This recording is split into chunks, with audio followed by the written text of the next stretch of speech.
that now. I'd like to start by introducing the members of the board of the association who are here with us this morning. So I'm Carmine Malone, I'm president of the board, past executive director at GoBe, a small business support organization on the Boulevard. I'll turn it over to our vice president, Melissa Lee, to introduce herself. Good morning, everybody. Melissa Lee. I am at Concordia. We're at 1610 at the Castle Haley Boulevard. And pleasure to see everybody. I will pass it to Jonathan. Hey, good morning, everyone. Jonathan Light with Alembic Community Development, formerly office on the Boulevard and currently in development on Brown's Dairy site on the Boulevard and other projects as well. So great to see everybody. I'm treasurer of OCHBMBA. Thanks, Jonathan.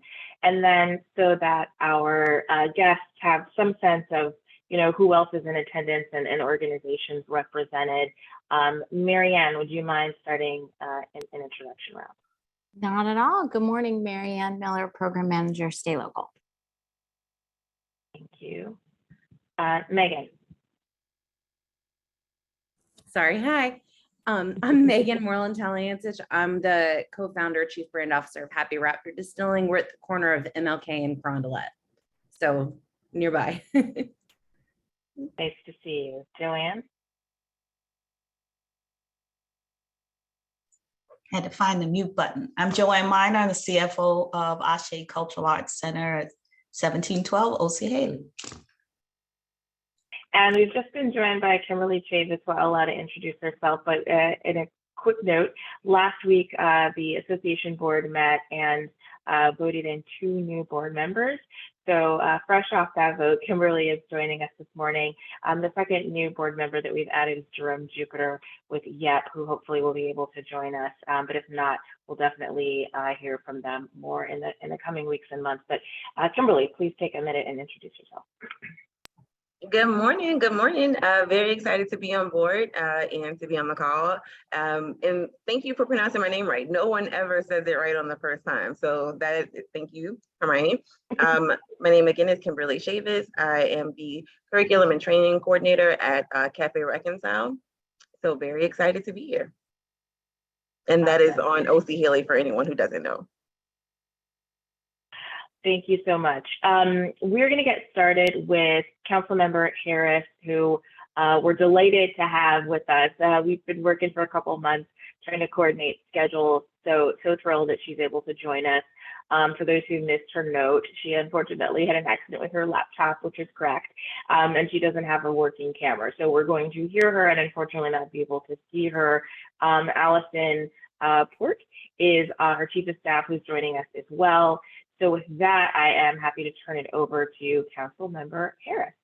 Well, good morning, everyone. I'm so happy to be here, and it did take a while for us to schedule to be here. And I apologize for that. We need to make sure we do better in the future. I live right on Barone Street. If y'all follow my campaign, I'm very happy to live in Central City. I traverse Aretha Castle Haley all the time, know where Happy Raptor is, and know the development well.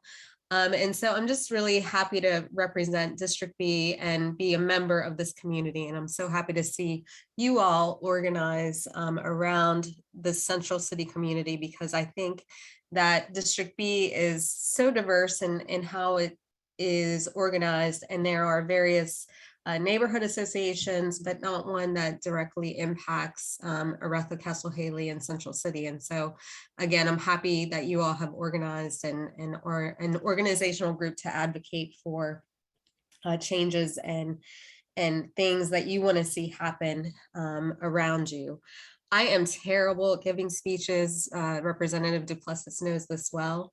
And so what I always like to do is take questions more so than give a speech. But I can tell you our priorities have not changed since the campaign.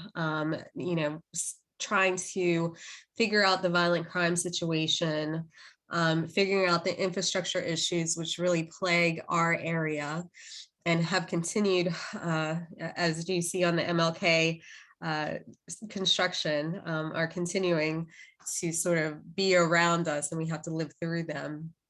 And I think, really crime and infrastructure, including looking at the Sewer and Water Board, really drives economic development. And so economic development, especially for young people of color who want to stay in New Orleans, is something that's really on my list of making sure I get done before I leave office. And then finally, a focus that sort of hit us as we started to work together, and Allison has been in city government for a long time, previously with Kristen Palmer's administration, but she's been just such a help. But one of the things that we're really tackling, and I'm happy to say with Representative Duplessis, is the homelessness issue. We've really taken that on as a project, trying to visit every single community group, organization that has ideas and that helps with the homelessness situation. We have a mid-year budget adjustment coming up, which includes the request by current council people. And what I am requesting is a homelessness czar to sort of gather the resources, look at New Orleans as the unique city it is, look at best practices from other cities, and try to incorporate that into having a comprehensive plan to find a humane resolution to the people who are unhoused. And that includes really looking at affordable housing, since housing has become just really out of control in pricing. So those are some of the things that we've been doing. I do have quarterly town halls. We just had one, Allison, 2 weeks ago? And happy to share that video with you. We're also, one of my grand plans was to do quarterly cleanups in District B, but we heard from the residents that bi-yearly cleanups would be better. So we have one scheduled coming up in December, and I would love to see you all there. But with that, happy to take any questions and hear your concerns that you have about the district, about our quarter and our neighborhood. Councilwoman Harris, you mentioned, crime as being an area of focus. Can you speak to what your office, maybe what council more broadly is exploring or examining as it relates to addressing violent crime, particularly engaging young people? Sure. So, I have a really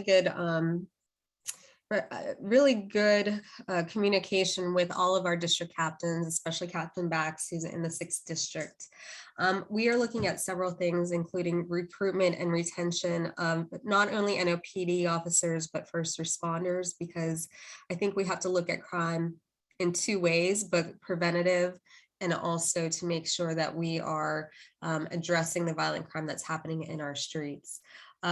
One thing that I think Freddie King, myself, JP Morrell, and Helena Moreno are doing is really looking at organizations that are effective in helping our children with either who are in the system or who are just really excelling, and looking outside of the city and funding city programs, because as you know, programs come and go with administrations, but looking at programs like YEP, and I don't see YEP on yet, but looking at programs like YEP and other nonprofits that are established nonprofits that have proven results.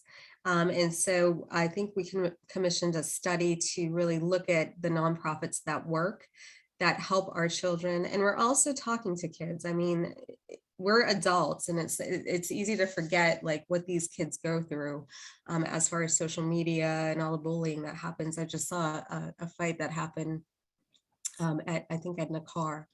But I mean, it's just really tough out here for these kids. And so I think hearing the feedback from our children about what they need is important. I think we really need to examine NORD and NORD programming and whether or not it's effective as a preventative measure for making sure that our children have things to do outside of school. And then finally, what I'm focused on is vocational training. I grew up in the country in Ohio.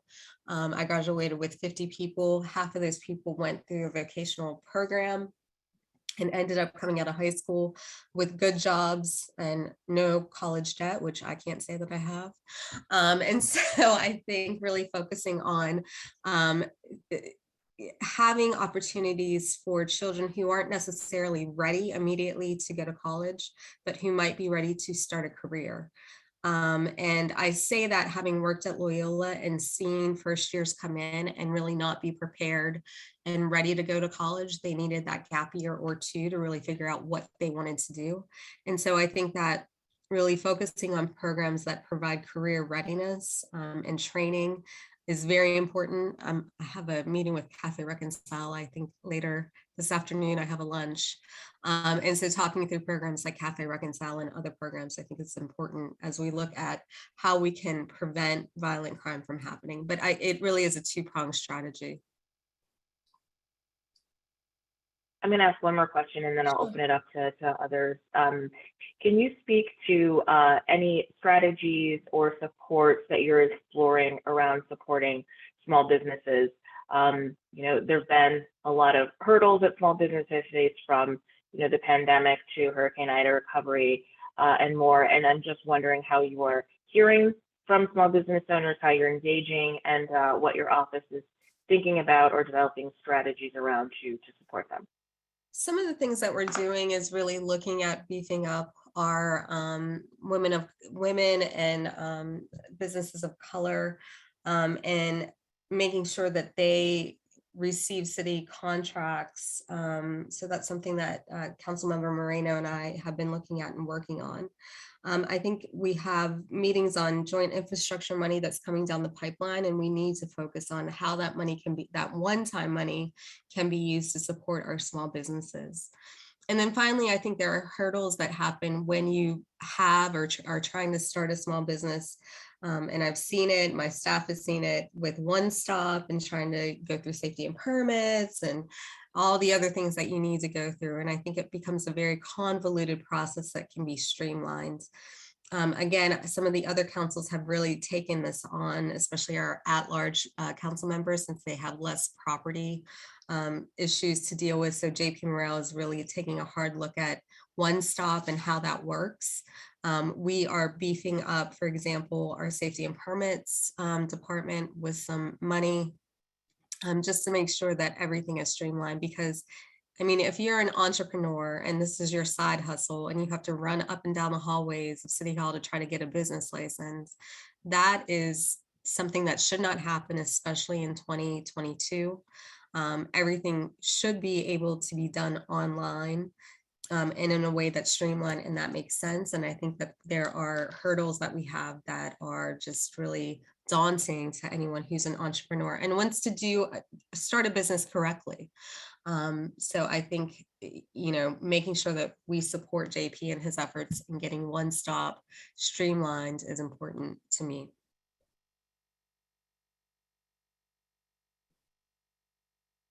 Thank you. Are there others who have questions? Oh, I see that Marianne Miller from Stay Local has dropped a link in a chat to a report that your office might find helpful. Are there questions from others for Councilwoman Harris? I do have a question that's sort of in line with that. As a small business that hosts pop-ups a lot, there was, I'm sure we all remember, quite the flurry of concern when the city was going to crack down on pop-ups that didn't have licenses, but there also is no streamlined process for a pop-up to get a license. And since my business isn't legally allowed to have a kitchen, those pop-ups are really, actually, that's a really like symbiotic relationship for us. And so I was curious if there were, we really haven't gotten any updates on that lately. Like, how should my business be concerned? And is there anything that I need to be doing to support them? And also, I know we talked about One Stop, but any updates or next steps you have would be really helpful. Yeah, Councilmember Moreno is working on getting, again, licensing and trying to unravel the hurdles. That's not the right term, but trying to stop the hurdles for folks who want to do pop-ups, especially food pop-ups. So, her office is really involved in that. I don't have any particular updates. I Allison. can provide one. It's actually good timing you asked about this, Megan, because her committee, the Economic Development Committee, will include an item on food pop-ups next Tuesday, I believe, August 29th. They are looking to make some changes in the CZO. And if you're not familiar with how the process works, the council will initiate that. The City Planning Commission will do a study and then send it back to the council for action. And that's the stage we're at now. So before the council takes action on those recommendations, she's having a public hearing. Again, I think it's Tuesday, if that's the 20. Oh, let me check while we're on here and I'll confirm. But at any rate, it's next week on food pop-ups. Thank you so much. That's helpful. Yeah. This is why you surround yourself with people who are smarter than you. Okay, yes, it'll be Monday the 29th. Awesome.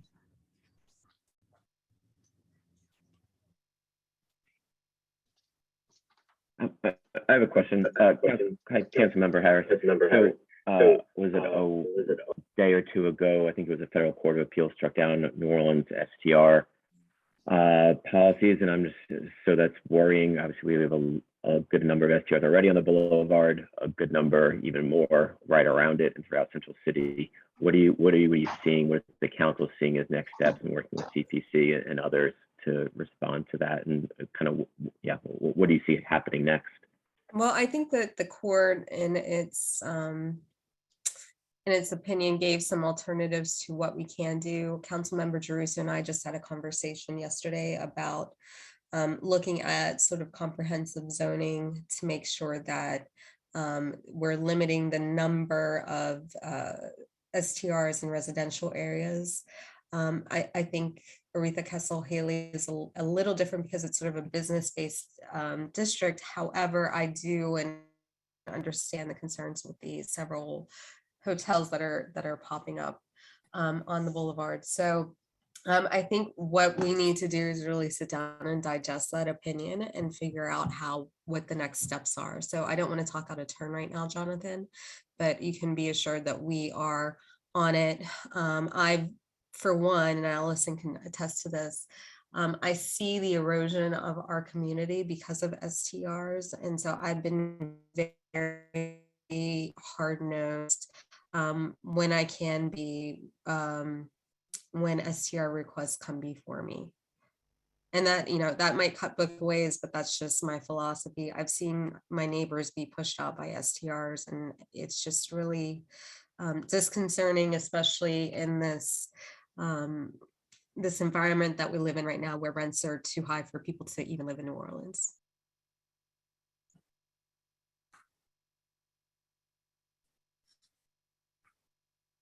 So I guess I would say stay tuned, Jonathan. Stay tuned, but know that we're actively looking at this and working on it. I have a meeting later this morning with other staff on our floor. Okay. Yeah, and I think what you touched on is correct with the boulevard specifically, right? It is a commercial district, and so it's the existing zoning before and or after any courts deal with it is really different than residential areas. And we see how in HUMU and other zones, just the proliferation, but those are still community-based. And I think it's worth a kind of broader look at some of these community-based commercial corridors. Right, I agree, Jonathan. I mean, I think, again, I go down Aretha Castle Haley once a day at least, and so I'm quite aware of what's happening.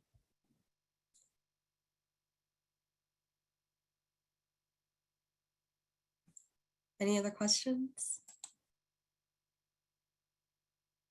There's one I'd like to ask as it relates to the outdoor music venue permitting that was recently approved. We don't have as many venues along the corridor anymore that would have had live music outdoors.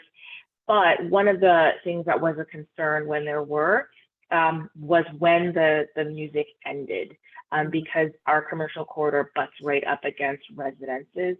And I know that there has been some uncertainty around the actual noise ordinance.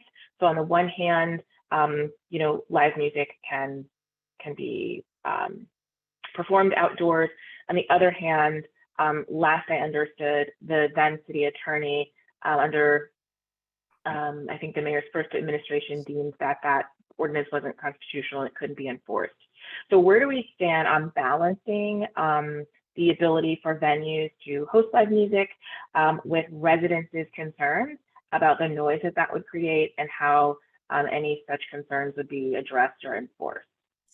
Sure. So what we lovingly call OLE around the office, outdoor live entertainment, really comes to our office, the district council offices, as conditional uses. What I always do is ask that people come joining hands to come in front of city council, having worked out any issues on timing and things like that. So I strongly believe in having good neighbor agreements. I strongly believe in making sure that a venue actually reaches out to their neighbors before applying for anything that comes before the council, to make sure that everyone is in lockstep. Sometimes that can't happen. I mean, there are outliers, but what I think we've done so far fairly successfully is make sure that neighborhoods and venues, restaurants, businesses are in contact with their neighbors to make sure that the neighborhood understands what's happening, that there's a point of contact for anything if anything goes wrong. I do think that we need to re-examine the noise ordinance because, as you say, we have this outdoor live entertainment now, but there's no real teeth in enforcement. And so I think that's, again, the next step is trying to revise that sound ordinance. I understand, the health department has been at some venues around Central City doing noise checks, et cetera, et cetera. But I do think that we need to have more teeth, and that requires more enforcement and more enforcers, quite frankly. So as we look to staff up our offices, I think that's going to be important to make sure that it doesn't get out of control. But all of those conditional uses will come before us. Allison, do you have anything to add?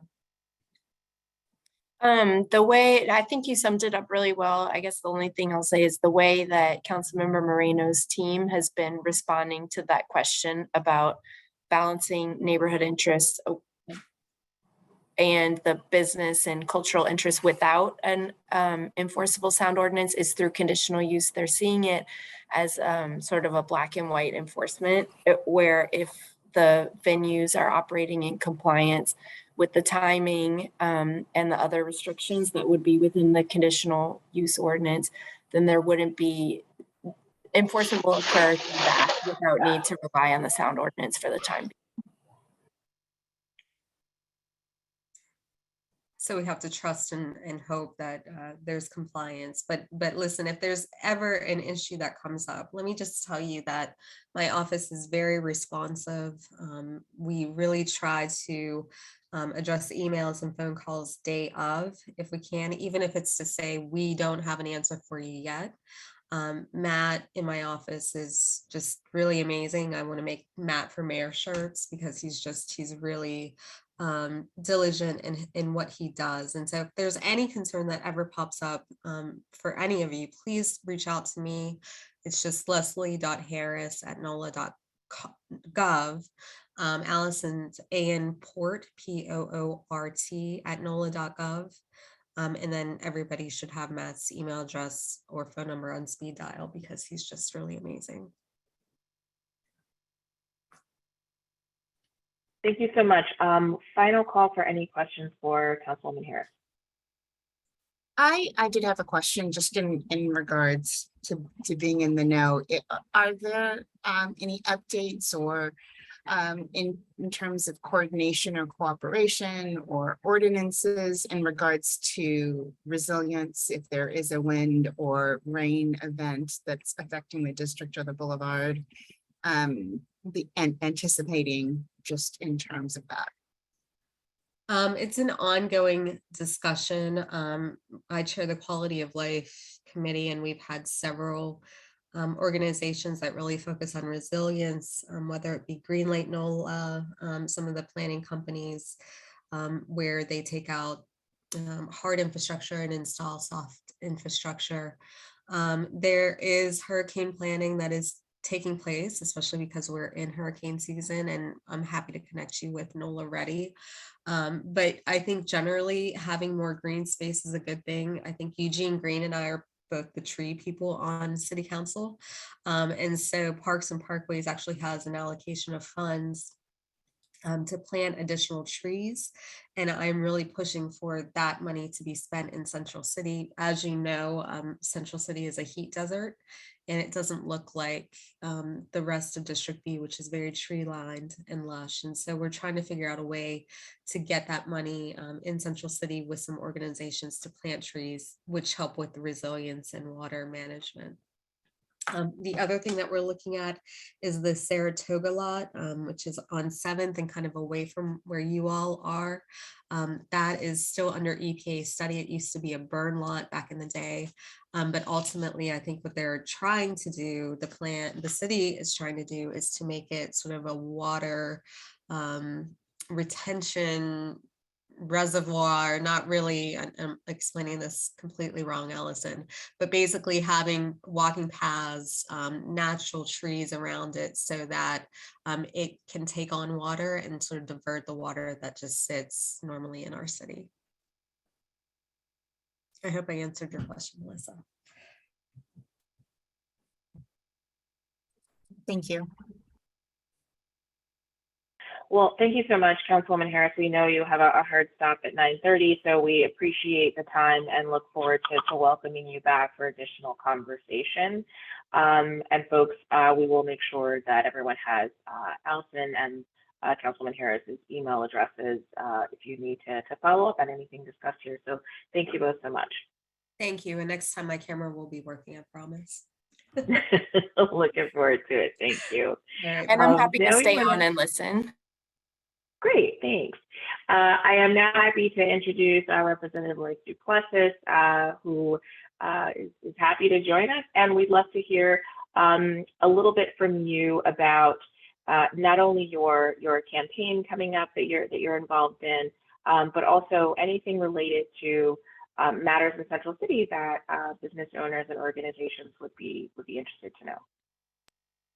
Thank you, Hermione, and good morning, everyone. I think I know most of the people on this morning's call, but I've sort of invited myself to be on the agenda today. So thank you, Hermione, for letting me crash. But this is in large part to just let everyone know what I'm up to, and to more importantly hear what you all are up to, as I am on the campaign trail right now, running for State Senate District 5. I, for the past 4 years, have been serving as the state representative for this area. My district includes not only Central City, but it extends into 7th Ward, St. Roch, all of French Quarter, Lower Mid-City, Treme, Downtown CBD Warehouse District, and Lower Garden District, and a large swath of Central City where I reside, a block behind the Boulevard. And most of y'all probably know that. So the issues that you all work on impact me and my family directly. So I'm very just concerned about the issues and care deeply about the issues. And I want to do more from my position at the state legislature, which is why I'm running for the state Senate. It's a vacant seat that was the special election that was called on November 8th. And I'm very much looking forward to talking more about the issues that matter at the state level. Many issues that Councilmember Harris touched on are issues that we've been trying to work collaboratively on, specifically issues around homelessness. It directly impacts everything on the Boulevard in many ways, in trying to find the most humane approaches to dealing with the issue of homelessness in our community continues to be a challenge. New Orleans is not unique in that regard, but we have some particular challenges under the Calliope Expressway, and trying to work with agencies like the Department of Transportation, the New Orleans City Health Department, Unity for the Homeless, and other agencies to try to deal with the issue, to give people the services that they need, the housing that they need. It continues to be a big priority for me, and just keeping that corridor as clean as we can possibly keep it for residents, for business owners, who are trying to run their businesses in this area. So that's a big priority for me, and something that I want to continue to try to work with all the interested parties on. But as you all know, certainly not an issue we can just wave a magic wand on. Continuing to work to try to support entities like the Ashe Cultural Arts Center through capital outlay. If I have not worked with your particular organization or agency, that is an area that I can be helpful in advocating for at the state level, is capital outlay resources. Every year we have a capital outlay budget, and that could fluctuate depending on the annual state budget revenue projections. But I'm proud to every year fight for organizations like Ashe to make sure that they're in the capital outlay budget when major repairs and constructions are needed. We have to make sure that they can get that support from the state. And even if it's not in what's called priority one cash line of credit, and I know Miss Joanne, she's familiar with that process, it's important to have some sort of promise or commitment from the state that we're invested in organizations along the boulevard. So that's a conversation that I'm happy to have with anyone who may have some interest in learning more about that. There have been some grant programs that were set up as a result of COVID and all of the other emergency shutdowns that we experienced within the past few years. I was not particularly proud of the way that some of the rules and regulations were put in place. I felt like they were much harder on the businesses that were they supposedly intended to support, which are small businesses. A lot of burdensome paperwork, a lot of onerous paperwork that was required that businesses had to put in for the grant program that we set up after COVID. That I heard a lot from small businesses that it almost made it that the juice wasn't worth the squeeze. All that you had to go through to show loss that you could actually obtain the loan. And we have a lot of work to do at the state level to ensure that those dollars are getting to the actual businesses who need it the most. But as we go forward, I am here and available to work with anyone, whether you're nonprofit, whether you're for-profit, to help identify any grant opportunities that there might be at the state level, even if it's not directly related to any pandemic relief or federal emergency dollar relief. There are still programs through the Louisiana Department of Economic Development that we can try to find resources through the Lieutenant Governor's Office, Culture, Recreation, and Tourism Office. There are resources there that go untapped quite often that I will offer myself up to try to be a resource to help pair anyone with as we try to find ways to improve the corridor, improve the boulevard. We all know what's going on along Martin Luther King Boulevard, the renovations and the improvements that are happening there from St. Charles to Claiborne. Every time I turn right off of St. Charles onto, I guess that's Melpomene, Martin Luther King, I feel like I'm in the wrong car. I need a Hummer just to get up the street, because it's literally one of the, bumpiest streets in the building. And I know my folks at Happy Raptor are going to be real happy once that is finalized. And speaking of small businesses like Happy Raptor, as a state legislator, a lot of the work that I think I can assist with will be more industry specific. Councilmember Harris talked about a lot of the challenges that small businesses face from a local rules and regs standpoint, navigating City Hall, getting business permits, business licenses, and making sure that process is as streamlined as possible. And I hear that a lot too from small businesses in Orleans Parish, just making it more efficient, getting government sort of out of the way so that we have the regulations that we need in place, but it's not overly burdensome for small businesses to operate. That's more local, and I know Councilmember Harris and her partners at the local level are managing those.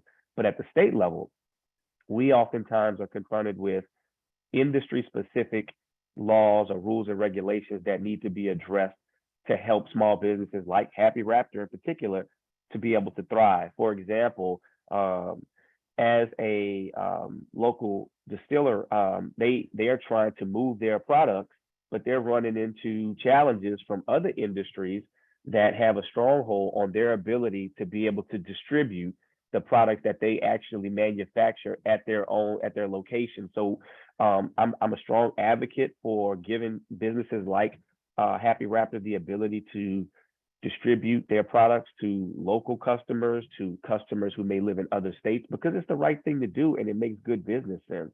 But that's a very industry specific policy change that we have to continue to try to work on. But I'm here to learn more about some of those issues as they arise. I saw Jonathan Light is on the call, and he and we've had some conversations over the years around finding the right balance between new developments. And I'm happy to see the development of the Brown Dairy coming along.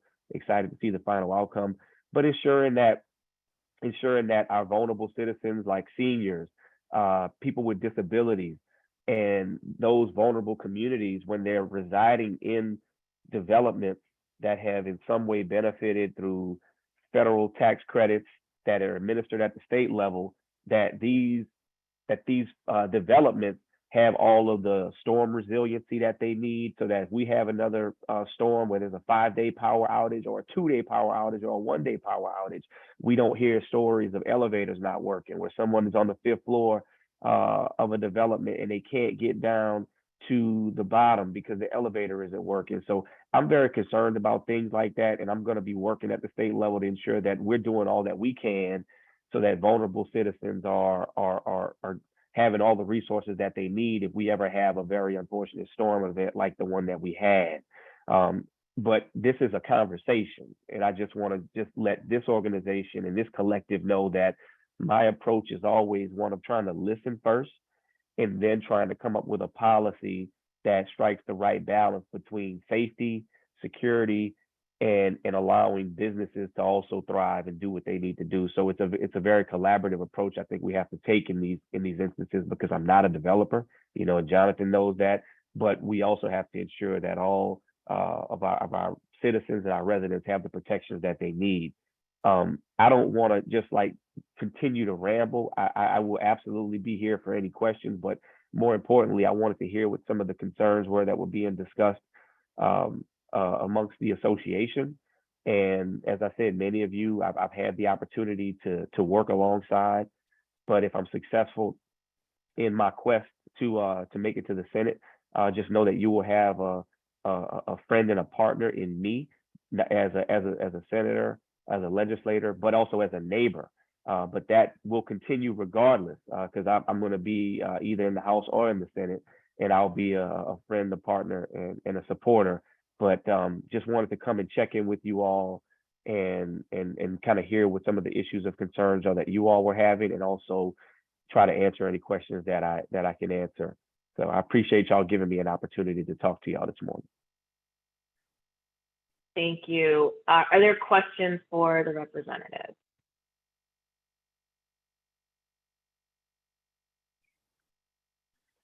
That's why it's better There's to one serve I at the just state read. and not the local level, because all the hard questions go to Councilmember Harris, Allison. And I used to work at the city council, so I know that very well. There is something would love to get your thoughts on. Yes. And it has to do with the bond committee withholding funding for Sewage and Water Board. And I bring this up because you were talking about, infrastructure and resilience in storms. And on the end of Oretha Castle Haley, where my office used to be, anytime it started to rain hard, we immediately ran out and moved our cars because without fail, that street would flood. And there were times where water actually got inside cars if people didn't move them fast enough.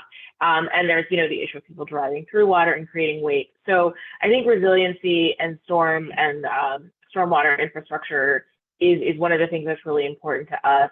Can you talk a little bit about what's happening to try to move this, I'm going to call it stalemate as opposed to a tantrum, along, and if that is not able to occur, what you see as the immediate impact to a community like ours? Excellent question. Earlier, I talked about the capital outlay budget. And for those of you all who are not familiar with that, basically it's the state's construction budget. And we every year allocate hundreds of millions of dollars in the state capital outlay budget, many of which come to Orleans Parish. And the issue that Hermione is specifically speaking about is money allocated towards sewage and water board. I think this year we were able to get $71 million for sewage and water board projects in capital outlay. So once it goes through the legislature, we vote on those dollars. The State Bond Commission is a separate agency that's made up of elected and appointed officials from across the state. And it's really just there to serve as an agency to check and make sure everything is in its proper place. It's really not a place where you're supposed to be discussing all of the politics around issues. That's what we're supposed to deal with in the legislative process. But unfortunately, we have, unfortunately, we're in Louisiana. Let me just say that. Let me start there. We live in New Orleans, but unfortunately, New Orleans is located in Louisiana. And we have an attorney general who wants to be governor and is choosing to do what many of the folks in Baton Rouge do, is treat New Orleans in a very abusive way, which is they take us for all of our resources, but then they turn around and do things like threaten to let the sewage and water board money that was already approved make its way to the people of New Orleans based upon some sort of difference of views on social issues. It's completely inappropriate what's going on right now, and it's completely shameful that they would use the State Bond Commission in this way. And I've been vocally opposed to it. I've spoken out against it, not just here, but even in the past when they've tried to do this on issues of gun laws and gun regulations.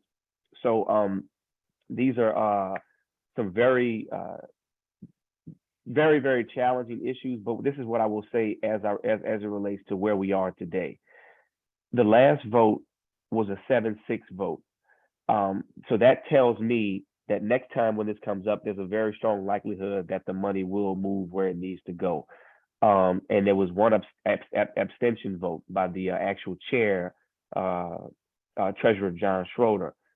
But it's outrageous. It's ridiculous that they're posturing in this way, but it does have real impacts, unfortunately. The fact that they've done it for 2 consecutive meetings is extremely problematic, because what you do is when you slow it up, it throws everything else in disarray. You have credit ratings and bond ratings and all of those other things that investors are looking at. And if they can't count on that money to be there, it can throw an entire project off. So we know the risks and we know the realities around flooding, and we know the risks and the realities around infrastructure in New Orleans, and we just simply don't have time for these kind of foolish games. And that's what's being played right now by an attorney general who wants to be governor, who thinks it makes sense to let the economic generator for the state flood. These are the kind of debates and fights we're having to have in Baton Rouge.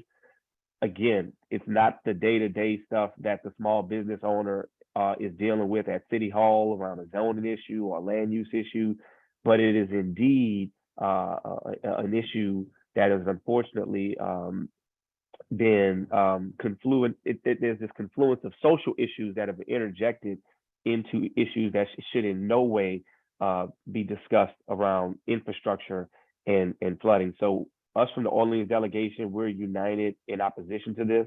But the fact that the last vote was a 7-6 vote, it was very close. It was not that way the month prior, shows me that even those on the other side who may agree somewhat philosophically on the issue, the social issue in question, they even realize that this is outrageous and this can't stand.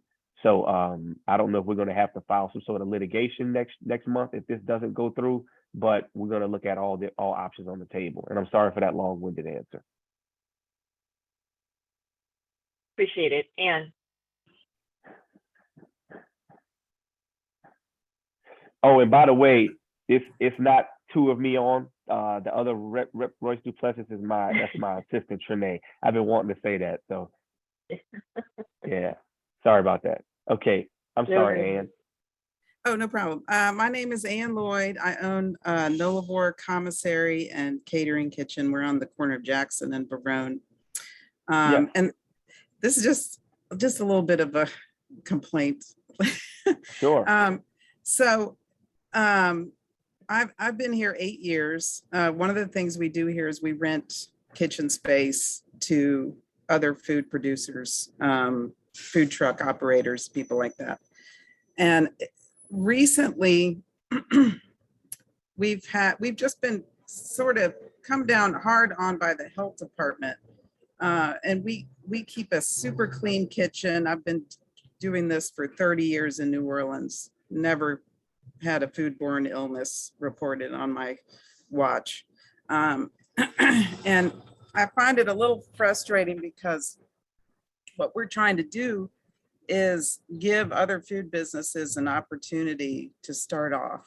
And I feel like there's so many people operating illegally selling food in New Orleans. And they able to get by doing that without much trouble, whereas I'm here trying to, go by the book and provide opportunity for other people. I was just wondering if you could speak to that a little bit. Yeah, and I'm glad you raised that issue, because that was something that I also wanted to point out, that I want everyone on here to know, is that my office, we can assist and help be a conduit with any state agency that you might be having some challenges with.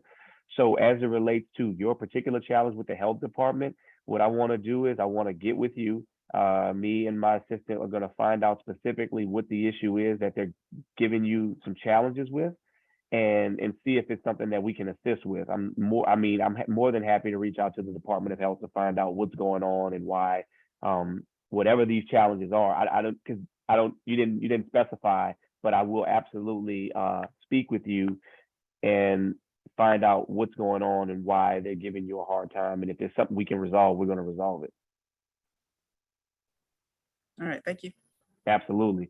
But any other agency, whether it's the health department or Department of Environmental Quality, Department of Transportation, Workforce Commission, excuse me, anything at the state level, please feel free to contact my office. That's what we're here for. And Shernay is on the line, and she is fantastic.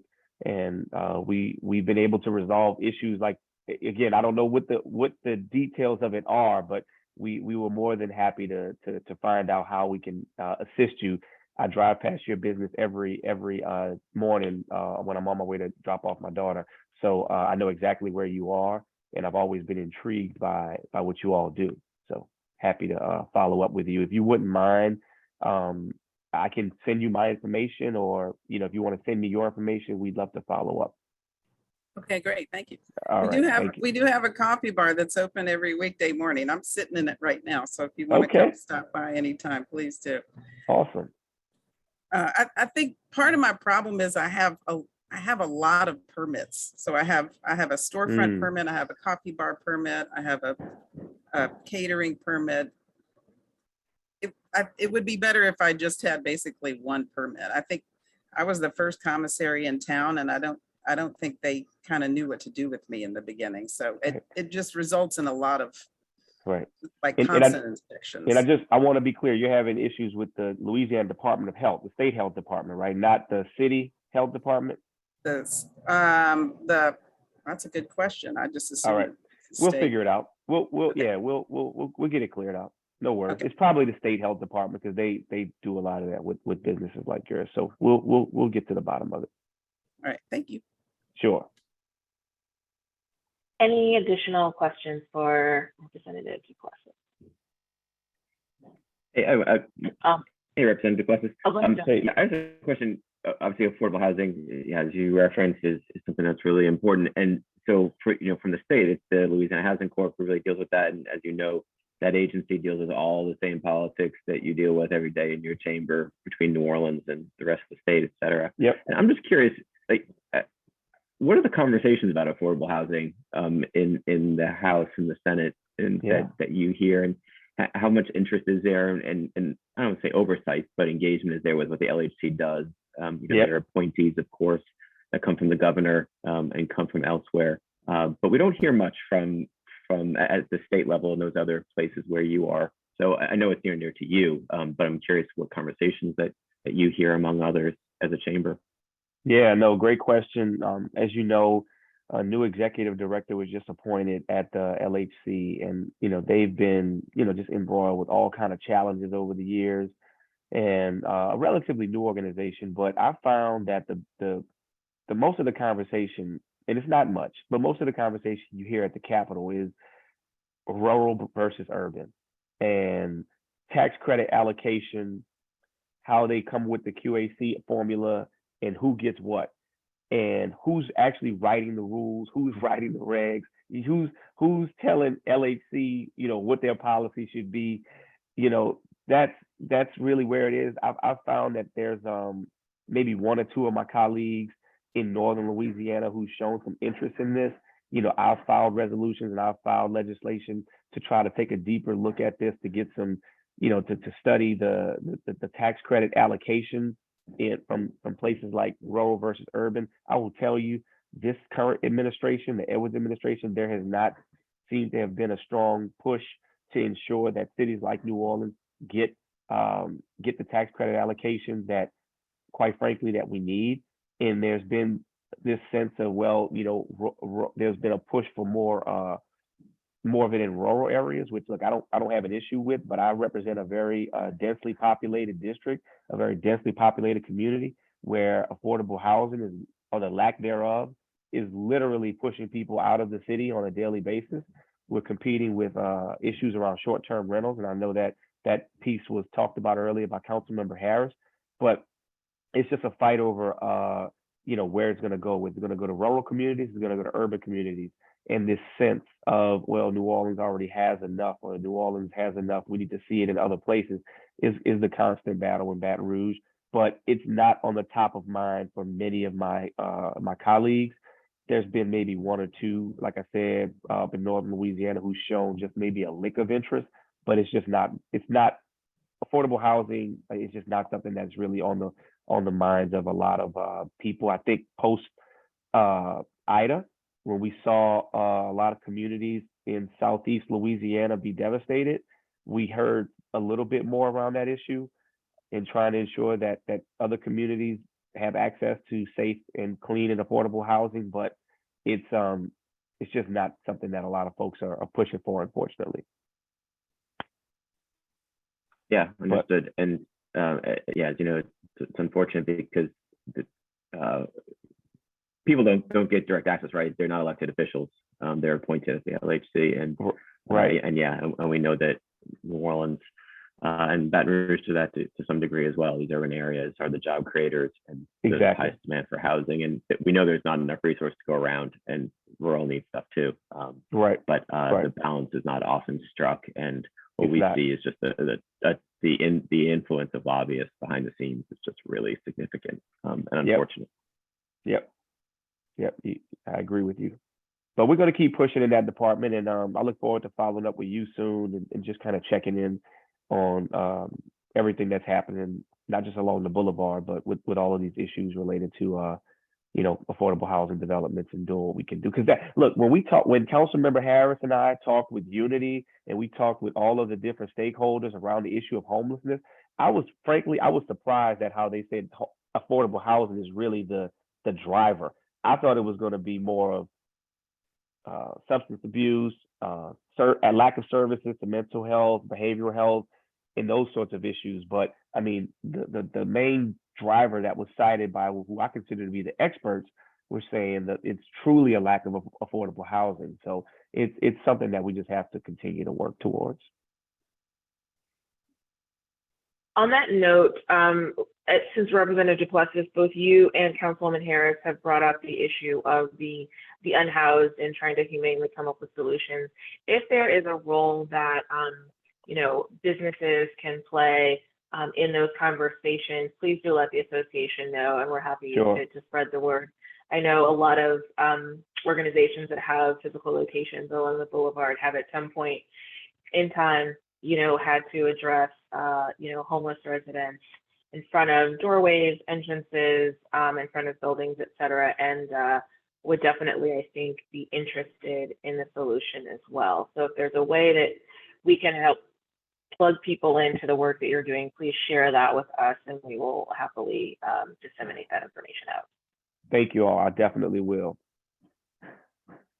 Well, I want to thank Representative Duplessis for his time this morning. Thank you so much, Thank you. sir. Best of luck in the Thank y'all. I campaign. appreciate it. Thank y'all for letting me crash this morning. And I will be around again soon, and it won't be just when I'm campaigning. I just want you all to know that. All right. I love it. Thank you. All right. Bye-bye. Bye-bye. Before we wrap up, are there any organizations with announcements or updates that you would like to share? Any events coming up that you might like to promote? Marianne.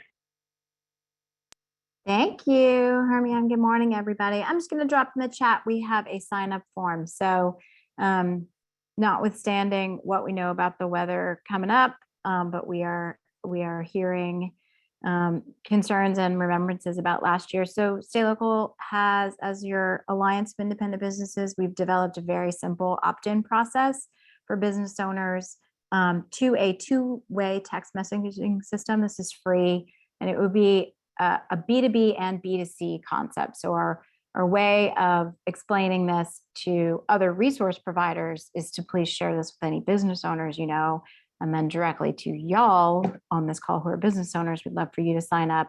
Hopefully we won't need to use it, but when we do, NOLA Ready being such an imperative and helpful method of letting us know what's going on, we thought to supplement it, we could add a method of communicating by text where people share resources. So this would be as simple as, just updates that someone hears that they realize that there are people who are not getting for some reason, as well as action-based items such as there is this at this corner for this many of the first cars that pull up. But there are also plenty of other ways that we can see it being used, and we're going to accrue everyone who is signed up for the service from year to year. So we're just starting it now, and anyone who has questions, you can of course ask me offline. Awesome, thank you. And then Marianne, if there is any additional verbiage that you want to send, we can drop the link and the verbiage into the next newsletter for sure. Thank you. Anyone else? Updates, events, anything you want to promote or share? I just wanted to say thank you so much for having us. This is our first call with this organization, and we've really been, I want to thank Marianne for looping me in, but I was like, gosh, wouldn't it be like, we just need like a community. And Marianne was like, I got one for you. Here you go. So please do feel free to add us to any lists and call on us anytime. We're grateful to be involved. So, and I hope many more calls in the future. Thanks, Marianne. Welcome, and we're happy to have you. Just a reminder that if you have updates and information, you can definitely email those to info@OCHaleyBoulevard.org. I'll put that in the chat to be distributed to our distribution list via our newsletter. Jonathan, I see you've got something. Yeah, thanks. I just wanted to share, for some of you may already know this, but for new people, that the association has been working on new historical markers for the boulevard to highlight its history, and we have 2 that are being installed. We're gone down a long road of city permitting, and we're almost there, and so we hope to have them installed in like a matter of weeks, and then have a really nice community celebration and unveiling of them, likely in front of OCHBMBA, perhaps late September, early October. So just look for information on that, and we'd love to see everyone there. Hope to have some good speakers, and again, really highlight what's so critical about this boulevard, its past, present, and future. So just wanted to give an update on that. Thank you so much. And thank you to everyone for joining us today. Please make sure you're subscribing to our newsletter. The link to be able to do that is on our website. If you've got information to share, I've put the info@ email address in the chat, and we look forward to seeing you all again real soon.